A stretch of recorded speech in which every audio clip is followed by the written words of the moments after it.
Hello friends, എല്ലാ football പ്രേമികൾക്കും CK ടോക്സിന്റെ മറ്റൊരു football ടോക്കിലേക്ക് ഒരിക്കൽ കൂടി സ്വാഗതം. ഇന്നത്തെ ഒരു വീഡിയോയിൽ നമ്മൾ കേരള ബ്ലാസ്റ്റേഴ്സ് FC കുറിച്ചുള്ള ഏറ്റവും പ്രധാനപ്പെട്ട രണ്ട് അപ്ഡേറ്റുകളാണ് പറയാൻ പോകുന്നത്.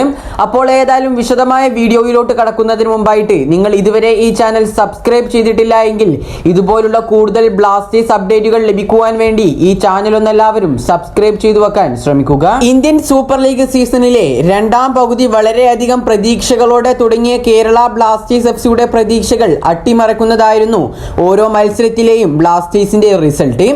ഈ ഒരു വർഷം 5 ISL മത്സരങ്ങൾ ബ്ലാസ്റ്റേഴ്സ് കളിച്ചപ്പോൾ ഒരു വിജയവും 4 തോൽവിയുമാണ് ബ്ലാസ്റ്റേഴ്സിന് റിസൾട്ടായി ലഭിച്ചിട്ടുണ്ടായിരുന്നത്. ഈ ഒരു തോൽവികളാണ് കേരള ബ്ലാസ്റ്റേഴ്സ് എഫ്സിയുടെ ഷീൽഡ് ട്രോഫി പ്രതീക്ഷകളെ അട്ടിമറിച്ചത്. 5 മത്സരങ്ങളിൽ 4 മത്സരമെങ്കിലും വിജയിച്ചിട്ടുണ്ടായിരുന്നു എങ്കിൽ കേരള ബ്ലാസ്റ്റേഴ്സ് എഫ്സിക്ക് ഈ ഒരു സീസണിലെ ഷീൽഡ് ട്രോഫി സ്വന്തമാക്കാൻ സാധ്യതകൾ ഏറെയായിരുന്നു. ഏതായാലും അവസാന മത്സരത്തിൽ ബംഗളൂരു എഫ്സിയോട് അവരുടെ തട്ടകത്തിൽ പോയി പരാജയപ്പെട്ട ബ്ലാസ്റ്റേഴ്സ് ISLിലെ അടുത്ത മത്സരത്തിനായി ഒരുങ്ങുകയാണ്. ഇപ്പോൾ അടുത്ത ബ്ലാസ്റ്റേഴ്സിന്റെ മത്സരം മാർച്ച് 13-നാണ്.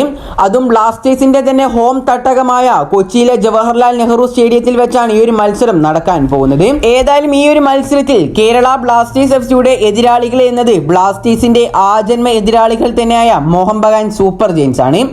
കഴിഞ്ഞ തവണ കൊച്ചിയിൽ വെച്ച് മോഹൻ ബഗാനെ നേരിട്ടപ്പോൾ 2-നെതിരെ 5 ഗോളുകളുടെ പരാജയമാണ് ബ്ലാസ്റ്റേഴ്സിന് നേരിടേണ്ടി വന്നിട്ടുണ്ടായിരുന്നത്. എന്നാൽ ഈ ഒരു ISLന്റെ 10ാം സീസണിൽ അവരുടെ തന്നെ സ്റ്റേഡിയത്തിൽ പോയി വിജയം സ്വന്തമാക്കാൻ കേരള ബ്ലാസ്റ്റേഴ്സിന് കഴിഞ്ഞിട്ടുണ്ടായിരുന്നു. പക്ഷേ ഇത്തവണ കൊച്ചിയിൽ വെച്ച് ബ്ലാസ്റ്റേഴ്സ് മോഹൻ ബഗാനെ നേരിടുമ്പോൾ ബ്ലാസ്റ്റേഴ്സിന്റെ ആരാധകരെല്ലാവരുടെയും ശ്രദ്ധ ചെലുത്തുന്നത് മോഹൻ ബഗാൻ നിരയിലേക്കാണ്. ഒരുപാട് വർഷങ്ങളോളം കേരള ബ്ലാസ്റ്റേഴ്സ് FC എന്ന ടീമിന് വേണ്ടി കളിച്ച മലയാളി താരമായ സഹൽ അബ്ദുസമദ് ഇത്തവണ ബ്ലാസ്റ്റേഴ്സിനെതിരെ കൊച്ചിയിലെ സ്റ്റേഡിയത്തിൽ കളിക്കാൻ ഇറങ്ങുകയാണ്. ഈ ഒരു 10ാമത്തെ സീസണിൽ 11 മത്സരങ്ങളിൽ നിന്നും 1 ഗോളും 4 അസിസ്റ്റും സ്വന്തമാക്കി മികച്ച ഫോമിൽ തുടരുന്ന സഹൽ അബ്ദുസമദ് ബ്ലാസ്റ്റേഴ്സിനെതിരെ കളിക്കാൻ ഇറങ്ങുമ്പോൾ അത് കാണാനുള്ള കാത്തിരിപ്പിലാണ് ബ്ലാസ്റ്റേഴ്സിന്റെ ആരാധകരെല്ലാവരും. ഏതായാലും അടുത്ത ബ്ലാസ്റ്റേഴ്സിന്റെ മോഹൻ ബഗാനെതിരായുള്ള മത്സരം വളരെ നിർണായകം തന്നെയായിരിക്കും. കൂടാതെ ഇതാദ്യമായിട്ടാണ് കൊച്ചിയിലെ ജവഹർലാൽ നെഹ്റു സ്റ്റേഡിയത്തിൽ വെച്ച് സഹൽ അബ്ദുസമദ് ബ്ലാസ്റ്റേഴ്സിനെതിരെ കളിക്കളത്തിൽ ഇറങ്ങുന്നത്.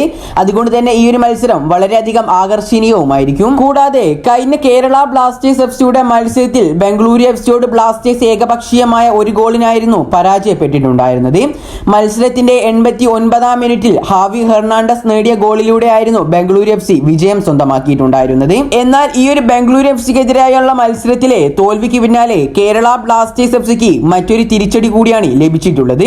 ബ്ലാസ്റ്റേഴ്സിന്റെ മികച്ച പ്രതിരോധ താരങ്ങളിൽ ഒരാളായ നവോച്ച സിംഗിന് അടുത്ത ബ്ലാസ്റ്റേഴ്സിന്റെ മോഹൻ ബഗാനെതിരായുള്ള മത്സരം നഷ്ടമാവുന്നതാണ്. കഴിഞ്ഞ ദിവസം നടന്ന ബംഗളൂരു എഫ്സിക്കെതിരായ മത്സരത്തിൽ താരത്തിന് ഒരു മഞ്ഞക്കാർഡ് ലഭിച്ചിട്ടുണ്ടായിരുന്നു. ഇതോടെ താരത്തിന്റെ ഈ ഒരു സീസണിൽ ലഭിച്ച മഞ്ഞക്കാർഡുകളുടെ എണ്ണം 4 എണ്ണമായിട്ടുണ്ട്. അതുകൊണ്ട് തന്നെ ഇതിനെ തുടർന്നുകൊണ്ട് താരത്തിന് അടുത്ത മത്സരം സസ്പെൻഷൻ മൂലം കളിക്കാനാവുകയില്ല. നമുക്കറിയാം ബ്ലാസ്റ്റേഴ്സിന്റെ ലെഫ്റ്റ് ബാക്ക് പൊസിഷനിൽ മികച്ച പ്രകടനം തന്നെ കാഴ്ചവെക്കുന്ന ഒരു താരമാണ് നവോച്ച എന്നത്.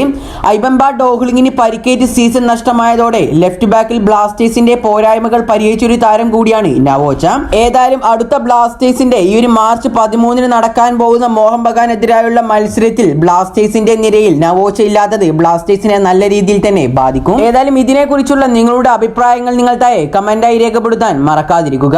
ഈ ഒരു വീഡിയോ ഇവിടെ വെച്ച് അവസാനിപ്പിക്കുകയാണ്. കൂടുതൽ ISLനെ കുറിച്ചും കേരള ബ്ലാസ്റ്റേഴ്സിനെ കുറിച്ചുമുള്ള ഏറ്റവും പുതിയ വാർത്തകൾ ലഭിക്കുവാൻ വേണ്ടി ഈ ചാനൽ ഒന്നെല്ലാവരും സബ്സ്ക്രൈബ് ചെയ്തു വെക്കാൻ ശ്രമിക്കുക. അപ്പോൾ അടുത്തൊരു ബ്ലാസ്റ്റേഴ്സ് ISL അപ്ഡേറ്റുമായി വീണ്ടും വരാം. Good bye.